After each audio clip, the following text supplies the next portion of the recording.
کہ شاید زینب حسین کو دیکھنا نہیں چاہ رہی ہے، کہ شاید حسین کے چہرے پر شرمندگی کے آثار ہو، کہ ماں کے لیے تو جنازے لے کر عاشور کے دن جناب زینب اور محمد کو یاد نہیں کرتی۔ 11 محرم مقتل سے قافلہ گزر رہا ہے، مقتل سے قافلہ گزر رہا ہے، ایک ایک بی بی اپنے اپنے وارث کو ڈھونڈ رہی ہے، لیلا علی اکبر کو تلاش کر رہی ہیں، ام کلثوم فرات کی طرف دیکھ رہی ہیں، لیکن زینب سید سجاد کو دیکھ رہی ہے، حسین کو دیکھ رہی ہیں، زینب اور محمد کو نہیں یاد کر رہی، کربلا سے گزر گئی مگر انہوں نے محمد کو یاد نہیں کیا، بازار کوفہ سے گزر گئی، بازار شام سے گزر گئی، قید خانے میں بھی نہیں یاد کیا، آزاد ہو گئے۔ سید سجاد نے کہا پھپھی اماں ہم آزاد کر دیے گئے۔ جیسے ہی آزادی کا پیغام سنا فوراً نگاہیں اٹھ گئی ایک چھوٹی سی قبر کی طرف، بیٹی ہم آزاد کر دیے گئے۔ بیٹی بڑی تمنا تھی مدینے جانے کے لیے، جناب سکینہ کے لیے ملتا ہے کہ جب پھپھی کی آغوش میں اماں کی آغوش میں بیٹھی رہتی ہے، قید خانہ آدھی چھت ہے آدھی نہیں ہے، دیکھتی ہے پرندے اڑ رہے ہیں، پوچھتی ہے پھپھی اماں یہ کہاں جا رہے ہیں؟ بیٹی اپنے اپنے آشیانوں کو جا رہے ہیں، تڑپ کر کہتی پھپھی اماں ہم اپنے وطن مدینے کب جائیں گے؟ مجھے نہیں پتا مدینے جانے کی اتنی تمنا کیوں ہے، میں نہیں بتا سکتا، لیکن میرا تصور کہہ رہا شاید سکینہ فاطمہ صغرا سے مل کے بابا کا پرسہ دینا چاہ رہے، اے بیٹی ہم آزاد ہو گئے۔ اس کے بعد سید سجاد کو بلایا، بیٹا جب سے میرا بھائیہ مارا گیا میں بہت آہستہ آہستہ مسائل پڑھ رہا تھی، تو 25 تمام کر دیتا، اگر یہ 40 آنے والا نہ ہوتا، اگر یہ ایام ایسا نہ ہوتا، آج سے نہیں پہلی محرم سے آپ رو رہے ہیں، لیکن عزیزوں میں کہوں آپ سے کیا روتے روتے تھک گئے ہو؟ ہماری تو یہی دعا پروردگار ہم روتے روتے مر جائیں اس دنیا سے، انہی آنسوؤں کے ساتھ ہمارا جنازہ اٹھے، سید سجاد کے گھر خالی کرایا جائے۔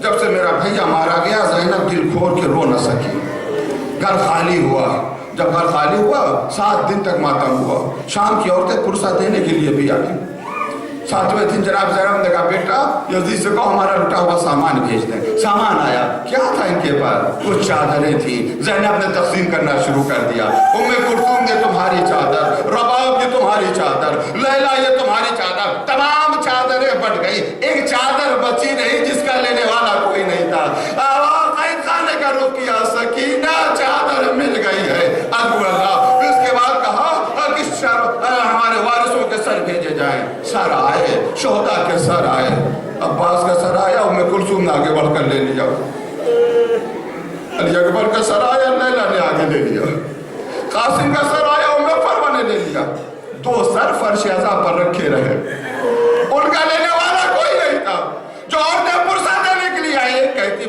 بیویوں کے ان بچوں کی ماں مر گئی ہے، مزاداروں میں آپ کو لا رہا اس منزل پر جہاں جناب زینب کو پرسہ دینا ہے، بیویوں کے بچوں کی ماں مر گئی ہے، کہا زینب نے کہا کیوں ایسا پوچھ رہی ہو؟ کہا ان کا لینے والا کوئی نہیں، زینب تڑپ کر کہتی نہیں ان کی ماں زندہ، زینب حسین کا ماتم کرے گی، اپنے بچوں کا ماتم نہیں کرے گی۔ لیجئے یہ منزل گزر گئی، زینب نے محمد کو یاد نہیں کیا، بہن کربلا آئی، قبر حسین کا پہلا زائر جابر حسین کی قبر سے لپٹا ہوا رو رہا ہے، آقا آپ کو پیاسا ذبح کیا گیا، بھوکا ذبح کیا گیا، ناگاہ جابر کے کان میں آواز آئی، جابر میری قبر سے دور چلے جاؤ، جابر میری قبر کو چھوڑ دو۔ آقا کیا کوئی گستاخی ہو گئی ہے؟ نہیں جابر، میری بہن زینب آ رہی ہے، میری بہن زینب آ رہی ہے، جابر میں نہیں چاہتا اگر زینب کی آواز تمہارے کان میں، اے آقا یہ زینب بازار سے ہو کر آئی ہے، دربار میں خطبہ دے کر آئی ہے، جناب زینب آئی، اپنے آپ کو حسین کی قبر پر گرایا، کئی دن تک یہ رہی، مجھے نہیں ملا کہ زینب نے اور محمد کو یاد کیا ہو، ان کی قبروں تک گئی ہو، آ گئی، کہا مدینے آئی جناب زینب، نواسی نانا کے حرم میں آئی، نانا سے فریاد بیان کی۔ عزاداروں بس ایک نفسیاتی بات میں عرض کرنا چاہتا ہوں، اکثر خواتین کی یہ فطرت رہتی ہے، نفسیاتی بات ہے، وہ یہ اگر ان مصیبت میں ہوتی ہیں، پریشانی میں ہوتی ہے، تو اپنی مصیبت کو اپنے شوہر سے بھی چھپا لیتی ہیں، اپنے باپ سے بھی چھپا لیتی ہیں، اپنے بھائیوں سے چھپا لیتی ہیں، لیکن جب بیٹی کو ماں ملتی ہے تو بیٹی ماں کے سینے سے لگ کر اپنے سینے کا سارا دکھ بیان کر دیتی ہے۔ اور دوسری فطرت تو سب کو معلوم ہے کہ خدا نہ خواستہ گھر میں اگر کوئی حادثہ ہو جائے تو بڑے چھوٹوں کے سامنے نہیں روتے ہیں، چھوٹوں کے سامنے روئیں گے تو چھوٹے اور پریشان ہوں گے۔ زینب کس کے سامنے روئے؟ سب سے بڑی ہے۔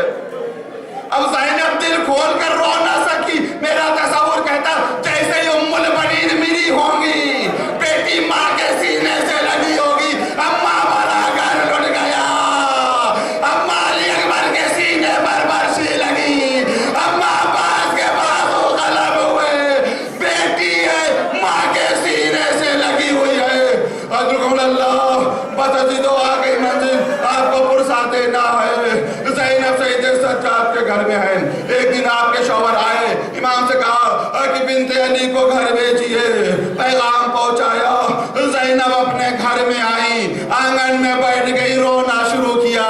وہ منزل آئی یہاں پرسا دینا ہے، رونا شروع کیا، رو رہی ہے۔ آپ کے شوہر آئے، پہچان نہ سکے، سارے بال سفید ہو گئے ہیں۔ اے بی بی تم کون ہو؟ میرے گھر میں کیوں آ کر رو رہی ہو؟ اپنے چہرے سے بال ہٹائے، اے وارث نہیں پہچانا، میں آپ کی زینب ہوں۔ طرف گئے جناب عبداللہ، بازو پکڑ کر اٹھانا چاہا، اے عبداللہ ذرا آہستہ، ان بازوں میں رسن بنے گی۔ اے بی بی حجرے میں آئیے۔ زینب حجرے میں آئی، دو بستر نظر آئے، دو مسلے نظر آئے، ماں کا دل تڑپا، کربلا کا رخ کیا، اے میرے لالو محمد، اب ان بستر پر کون آ رہا ہے؟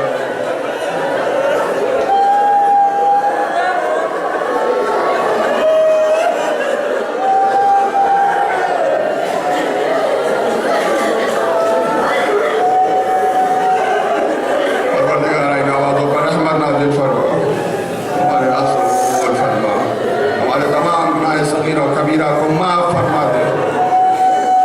پروردگار دنیا کے کونے کونے زائرین کربلا آئے زیارت کرنے کے لیے، سب کی جان و مال عزت و آبرو میں حفاظت فرما، صحیح و سالم اپنے وطن واپس آئے۔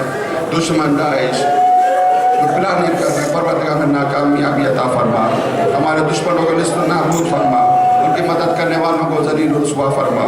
بہت سے لوگوں نے دعاؤں کے لیے کہا بیمار ہو، پروردگار سب کو شفا کامل اور عاجل عطا فرما، جو بے اولاد انہیں اولاد عطا فرما، جو پریشان آ رہے ان کی پریشانی کو دور فرما۔ علماء اسلام مراجع کرام رہبر عزم الشان ان کا سایہ ہمارے سر پر قائم و دائم رکھ۔ پروردگار واسطہ محمد والے محمد جب تک زندہ رہے، اس غم کے ساتھ زندہ رہے۔ اس عالم میں موت آئے جب تیری اطاعت میں ہو، اس عالم میں موت نہ آئے جب تیری معصیت میں ہو۔ زور امام زمان تاجیل فرما۔